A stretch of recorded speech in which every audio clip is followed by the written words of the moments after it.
संजीव एक किसान था। उसके सब्जियों के खेत थे। वो अपने पूरे परिवार के साथ अपने खेतों में काम करता था। संजीव की दो लाडलियां थी, मुन्नी और चुटकी। दीदी, ये देखो मेरे पास क्या है। क्या? टॉफी। तुझे किसने टॉफी दिलवाई? माँ ने। और ये ले तेरी टॉफी। अच्छा हुआ तुम मुन्नी के लिए भी टॉफी ले आई, वरना आज पूरे खेत को सर पे उठा लेती। ये बोल बोल कर कि हम दोनों चुटकी को ज्यादा प्यार करते हैं। अब ये सच तो है, आप दोनों चुटकी को ही ज्यादा प्यार करते हैं। उसे सबसे पहले सारी चीजें मिलती है। देखिए, आज भी पहले टॉफी उसे ही मिली। अरे पगली, हमारे लिए तुम दोनों एक समान हो। हम दोनों तुम दोनों को एक बराबर प्यार करते हैं और आज भी टॉफी मैंने तुम दोनों के लिए एक साथ खरीदी। माँ, मैं जानती हूँ आप चुटकी को ज्यादा प्यार करती हो क्योंकि वो छोटी है ना। ये नहीं सुनेगी, चाहे तुम लाख इसे समझाओ। अब आप ही बताओ मैं क्या करूँ इस पगली को समझाने के लिए। कुछ मत कहो, जिम्मेदारी अपने आप इसे सब कुछ समझा देगी।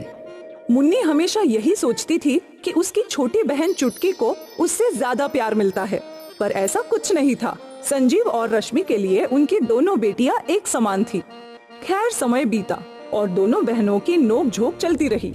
कभी मुन्नी चुटकी के बाल खींचती तो कभी चुटकी मुन्नी की चीजें लेकर भाग जाती। इन दोनों की अटखेलियां चलती रहती। समय बीता और मुन्नी और चुटकी की स्कूल शुरू हो गई। मुन्नी, चुटकी को अपने साथ ध्यान से लाना, रास्ते में उसे अकेला मत छोड़ना। अरे माँ, मैं रोज तो उसे साथ लाती हूँ ना।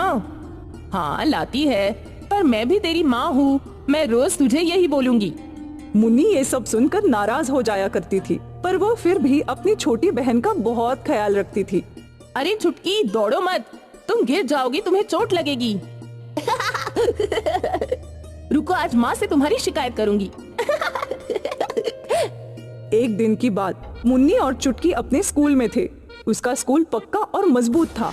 अचानक जमीन पर कंपन आ गई और सब कुछ हिलने लगा। भूकंप, भूकंप! हर तरफ अफरा तफरी मच गई। लोग अपनी जान बचाने के लिए यहाँ वहाँ दौड़ रहे थे। सारे बच्चे स्कूल टेबल्स के नीचे घुस गए। मुन्नी ने चुटकी को मजबूती से पकड़ रखा था। दोनों बहनें डरी हुई थी। स्कूल की कुछ दीवारें टूट गई और फिर एकाएक कंपन रुक गई। जब मुन्नी और चुटकी टेबल्स के नीचे से बाहर आई तो सब कुछ बिखर चुका था। ये सब क्या हो गया दीदी? तू रो मत चुटकी, मुझे माँ पापा के पास जाना है। हाँ चल, घर चलते हैं। मुन्नी और चुटकी रास्ते में रोते रोते आ रहे थे। गांव के सारे घर टूट चुके थे। लोग जख्मी थे और कुछ मारे भी गए थे। चारों तरफ खून ही खून था। इन लोगों को क्या हुआ? तू मत देख वहाँ, सीधे घर चल। मुन्नी रास्ते भर सोच रही थी, हमारे घर का क्या हाल हुआ होगा। हे भगवान, मेरे माँ पापा को कुछ ना हुआ हो बस। पर जैसे ही दोनों अपने घर के बाहर पहुँचे तो वहाँ का मंजर देखकर दोनों अपने आंसू रोक नहीं पाए। हमारा घर। मुन्नी अपने माँ पापा को ढूंढने लगी। माँ, पापा, माँ।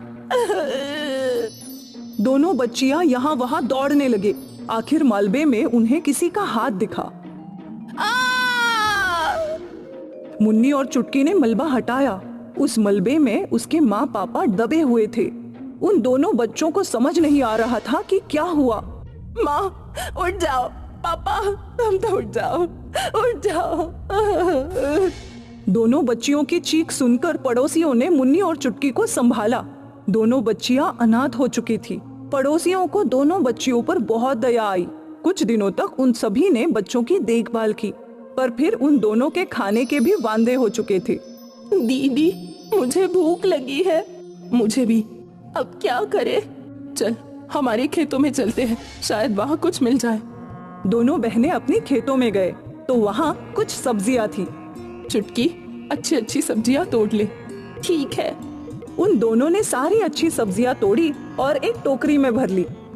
इतनी सारी सब्जियों का हम क्या करेंगे? कुछ हम खाएंगे और कुछ बेचेंगे। मुन्नी टोकरी लेकर नुक्कड़ पर गई और वहाँ उसने सब्जियां बेचकर कुछ पैसे कमा लिए। उन पैसों से मुन्नी ने चावल खरीदे। मुन्नी ने चूल्हे पर सब्जियां और चावल पकाए और आज कई दिनों बाद दोनों बहनों ने पेट भर के खाना खाया। अगले ही दिन मुन्नी और चुटकी वापस खेत लौटे और एक बार फिर उन्होंने सब्जियों की फसल उगाना शुरू कर दिया। वो दोनों पूरा दिन खेतों में कड़ी मेहनत करने लगी। उनके पिता ने उन्हें बचपन से ही सब्जियां उगाना सिखा दिया था, इसलिए वो बिना किसी की सहायता से अकेले ही सब्जियां उगाया करती थी। एक वो दिन था और एक आज का दिन है। आज लगभग 10 साल बाद भी दोनों बहनें साथ में सब्जियों की खेती करती थी। अब वो दोनों उस हादसे से उभर चुके थे। मुन्नी और चुटकी ने अपनी पढ़ाई भी पूरी की और साथ ही साथ काम भी किया और अब उन्होंने अपने मकान की भी मरम्मत करवा ली थी और दोनों बहनें अब उन्नति कर रही थी। अरे चुटकी, देख मैंने तेरे लिए क्या लाया है। क्या दीदी? सोने का हार। बाप रे, ये तो बहुत महंगा होगा ना। दीदी, आपने अपने लिए हार नहीं लिया और मेरे लिए क्यों लिया? क्योंकि तेरी खुशी में ही मेरी खुशी है। ये सुनकर चुटकी की आंखों में आंसू आ गए और उसने तुरंत अपनी बड़ी बहन को गले लगा लिया। दीदी रो क्यों रही है पगली? तोहफा पाकर कोई उदास होता है क्या? संजीव सच कहते थे कि जिम्मेदारी अपने आप मुन्नी को समझदार बना देगी। कहा बचपन में वो चुटकी से जलती थी और कहा अब वही चुटकी उसकी जान थी। भगवान ने चुटकी और मुन्नी से उनके माता पिता तो छीन लिए, पर उन्हें एक दूसरे का सहारा बना दिया, जिस वजह से आज वो दोनों अपने गमों से बाहर निकल पाए हैं। शायद ये इन दोनों बहनों का प्यार ही था, जो अनाथ होने के बावजूद वो एक दूसरे के माता पिता बन गए।